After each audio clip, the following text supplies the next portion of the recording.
ನಮಸ್ಕಾರ. ಕಳೆದ ತರಗತಿಯಲ್ಲಿ ಕನ್ಸರ್ವೇಷನ್ ಲಾಸ್ ಬಗ್ಗೆ ಹೇಳಿದ್ದೆ. ಇವತ್ತು ಇನ್ನೊಂದು ಚಾಪ್ಟರ್ ಮುಂದಕ್ಕೆ ಹೋಗೋಣ. ಬೇಸಿಕ್ ಚಾಪ್ಟರ್ ಫಿಸಿಕಲ್ ಕ್ವಾಂಟಿಟೀಸ್ ಅಂತೆ. ಭೌತ ವಸ್ತುಗಳು, ಅಳತೆ ಮಾಡಬಹುದಾದ ಯಾವುದೇ ವಸ್ತುವನ್ನ ನಾವು ಭೌತ ವಸ್ತು ಅಂತ ಕರಿತೀವಿ. All measurable quantities are called as physical quantities.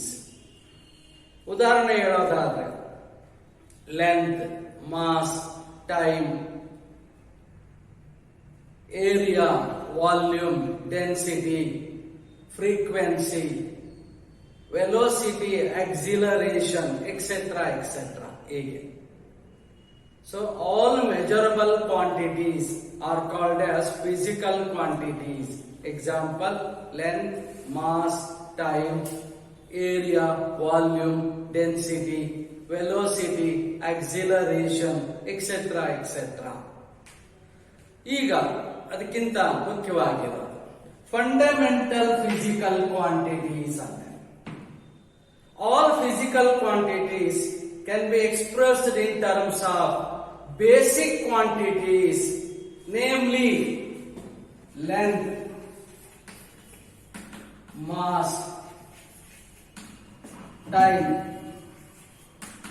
current,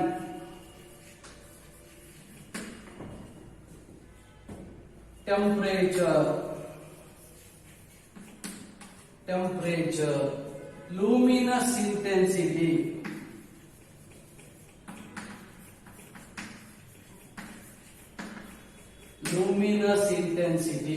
quantity of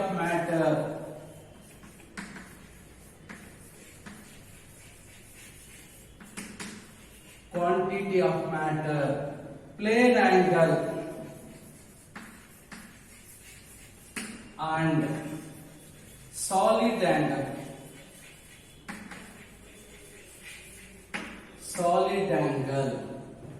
So all the physical quantities can be expressed in terms of basic quantities, namely length, mass, time, current, temperature, luminous intensity, quantity of matter, plane angle, and solid angle. ಮೊದಲೇ ಬರೀ length, mass and time ಅನ್ನು ಮಾತ್ರ ಹೇಳ್ತಾ ಇದ್ವಿ. SI system ಆದ ನಂತರ ಇವೆಲ್ಲವನ್ನ ಸೇರಿಸಿಕೊಂಡಿದ್ದೀವಿ. So these quantities are called as fundamental physical quantities. ಯಾಕೆ ಫಂಡಮೆಂಟಲ್ ಅಂತೀವಿ? ಇವುಗಳನ್ನ ಅವುಗಳಿಂದ ಮಾತ್ರ ಡಿಫೈನ್ ಮಾಡ್ಲಿಕ್ಕೆ ಸಾಧ್ಯ, ಬೇರೆಗಳಿಂದ ಡಿಫೈನ್ ಮಾಡ್ಲಿಕ್ಕೆ ಬರಲ್ಲ. ಹಾಗಾಗಿ ಅವನ್ನ ಫಂಡಮೆಂಟಲ್ ಫಿಸಿಕಲ್ ಕ್ವಾಂಟಿಟೀಸ್ ಅಂತೀವಿ. So all the physical quantities can be expressed in terms of basic quantities, namely length, mass, time, current, temperature, luminous intensity, quantity of matter, plane angle, and solid angle. These are called as fundamental physical quantities. Derived physical quantities ಅಂದ್ರೆ ಇವುಗಳನ್ನ ಬಳಸಿಕೊಂಡು define ಮಾಡ್ತೀವಲ್ಲ, ಅವೆಲ್ಲವನ್ನು ನಾವು derived physical quantities ಅಂತೀವಿ.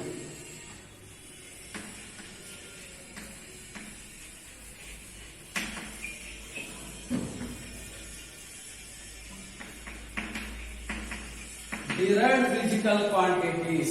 So physical quantities which are derived from the fundamental quantities are called as derived physical quantities.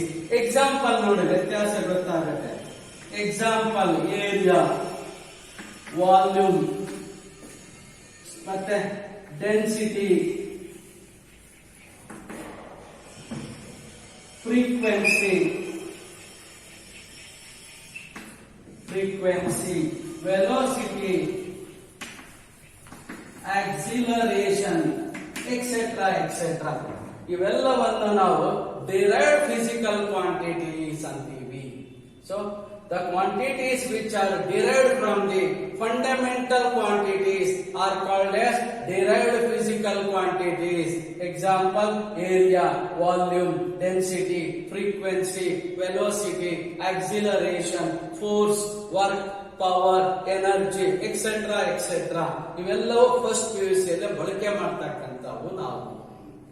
ಇನ್ನು ಮುಂದಕ್ಕೆ ಹೋಗೋಣ ಮತ್ತೀಗ.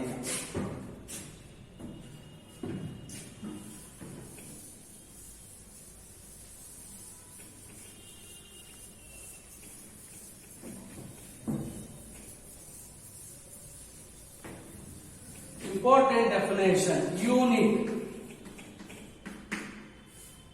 ಮೂಲಮಾನ ಅಂತೀವಿ ನಾವು.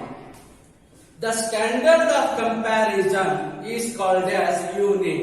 ಏನ್ ಅಳತೆ ಮಾಡುವಾಗ ಒಂದು ಮೂಲಮಾನ ಇಟ್ಕೋತೀವಿ. ಈ ಉದ್ದ ಅಳತೆ ಮಾಡುವಾಗ ಮೀಟರ್, ತೂಕ ಮಾಡುವಾಗ ಕಿಲೋಗ್ರಾಮ್, ಕಾಲ ಅಳತೆ ಮಾಡುವಾಗ second.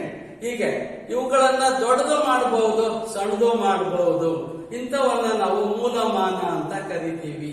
The standard of comparison is called as unit. Unit ಒಂದೆರಡು ಕ್ಯಾರೆಕ್ಟರಿಸ್ಟಿಕ್ಸ್ ಹೇಳೋಣ ಬೇಕಾಗುತ್ತೆ. So unit must be well defined. Unit must be easily reproducible. Unit should not change with the time and with the place. ಕಾಲಕ್ಕೂ ಬದಲಾಗಬಾರ್ದು. ಎಲ್ಲಾ ಊರಲ್ಲಿ ಒಂದೇ ಬೆಲೆ ಒಂದಿರಬೇಕು. ಅಂತದನ್ನ ನಾವು ಯೂನಿಟ್ ಅಂತ ಕರಿತೀವಿ. So the standard of comparison is called as unit. A unit must be well defined. Unit must be easily reproducible. And unit should not change from time to time and also from place to place. ಈಗ fundamental unit ಅಂತ ಹೇಳ್ತೀನಿ.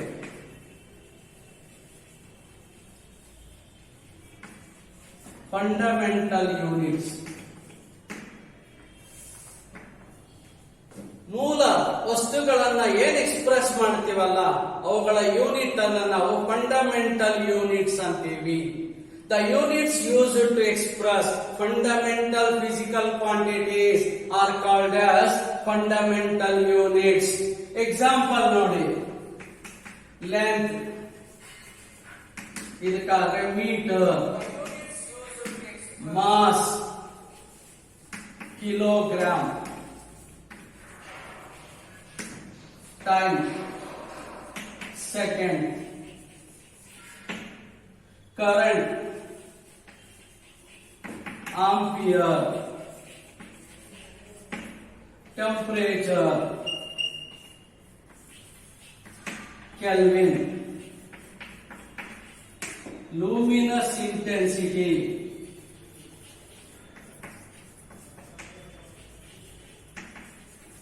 candela, quantity of matter,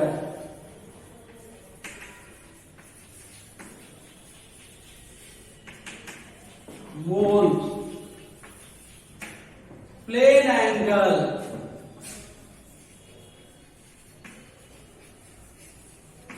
radian, solid angle, steradian.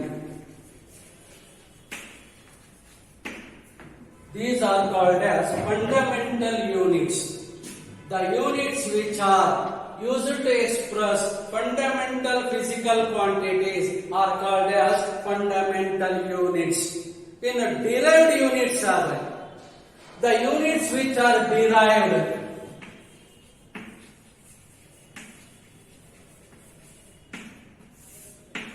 The units which are derived, the units used to express derived physical quantities are called as derived units.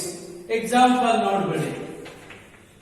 Example area, length into breadth, meter square. ಇಲ್ಲಿ metre ಆದ್ರೆ ಅಲ್ಲಿ metre square ಆಗುತ್ತೆ. ವಾಲ್ಯೂಮ್, length into breadth into height, metre cube ಆಗುತ್ತೆ. Density, ಇದು mass by volume, KG per metre cube ಆಗುತ್ತೆ. Mass by volume, KG per metre cube. Frequency 1 by time, that is per second ಆಗುತ್ತೆ. ಇದೇ ತರ velocity ಎಷ್ಟಾದ್ರೂ ಹೇಳ್ಬೋದು, ಮುಂದೆ ಮತ್ತೊಂದ್ಸರಿ ಹೇಳ್ಕೊಳ್ತೀವಲ್ಲ ಅಲ್ಲಿ ಉಪಯೋಗ ಆಗುತ್ತೆ. So derived units, the units used to express derived physical quantities are called as derived units. Brief example ಬೇಜಾನ್ ಕೊಡಬಹುದು.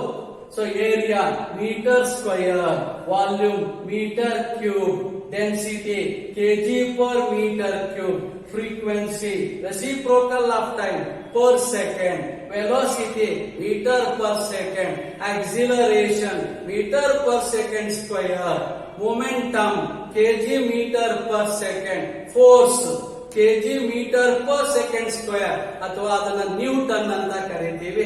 ಹೀಗೆ ಹೇಳ್ತಾ ಹೋಗ್ಬಹುದು ನಾವು. ಮುಂದಕ್ಕೆ ಹೋಗೋಣ.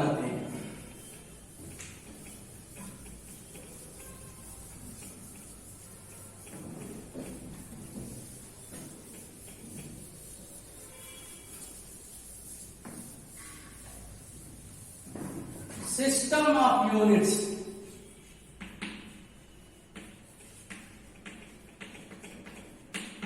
System of units.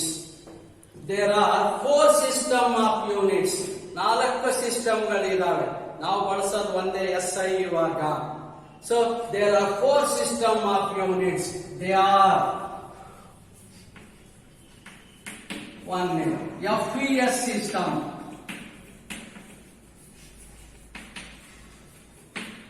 ಎರಡನೇದು CGS ಸಿಸ್ಟಮ್, ಮೂರನೇದು MKS ಸಿಸ್ಟಮ್, ನಾಲ್ಕನೇದು SI system.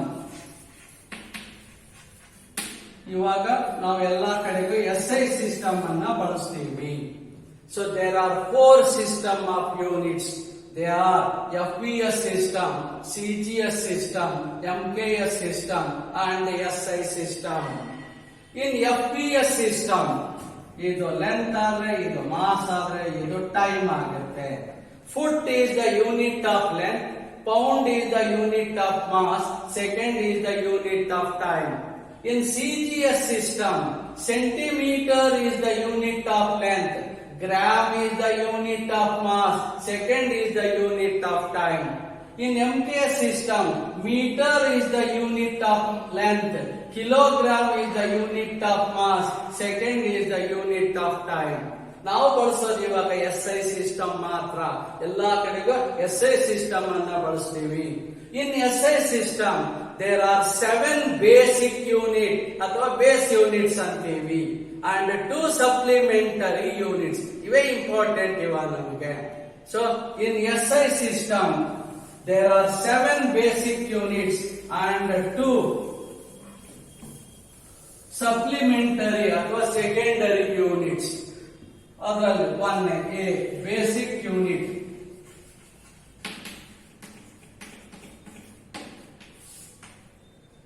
physical quantity,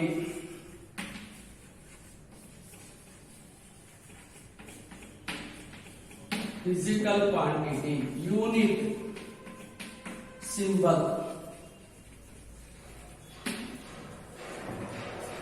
1 length,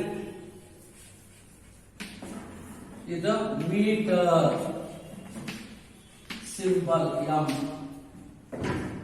ಎರಡನೇ ಮಾಸ್,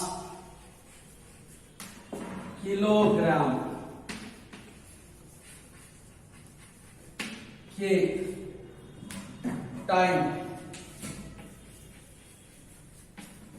second, S, ನಾಲ್ಕನೇ current, ampere, A capital A. ಐದನೇ temperature, kelvin, small K, kelvin. ಐದನೇ ಆರನೇ luminous, intensity, luminous intensity, candela, CD ಅಂತೀವಿ. ಏಳನೇದು quantity of matter.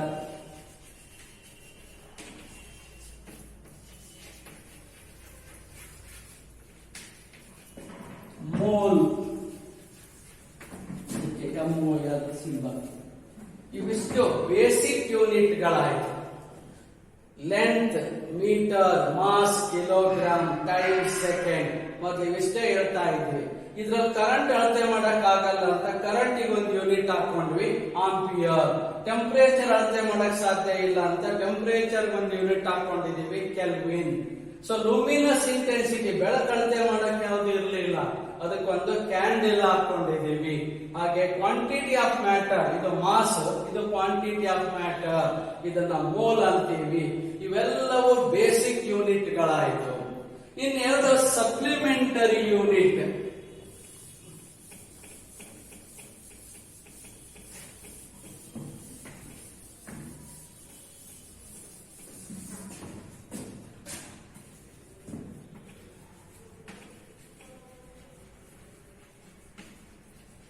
Supplementary units ಅಥವಾ secondary units ಅಂತೀವಿ. Physical quantity,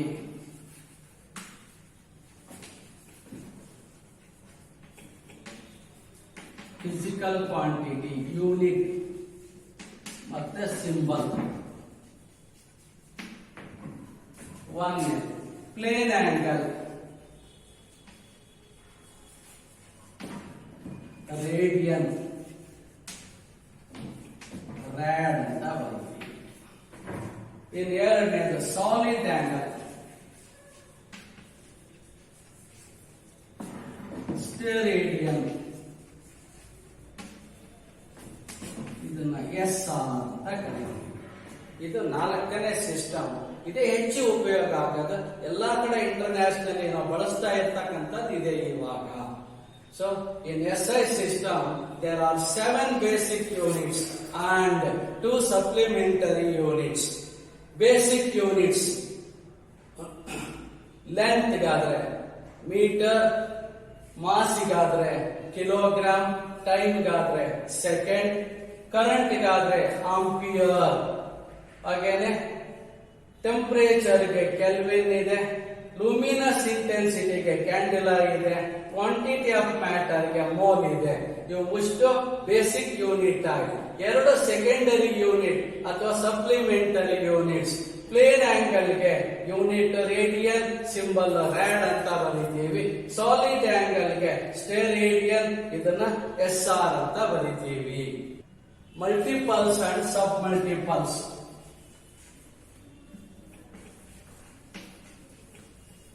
multiples and sub-multiples.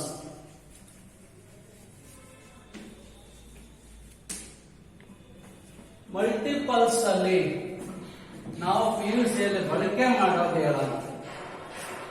10 to the power of 1 ಅನ್ನ ಡೆಕಾ, ಇದನ್ನ DA ಅಂತೀವಿ.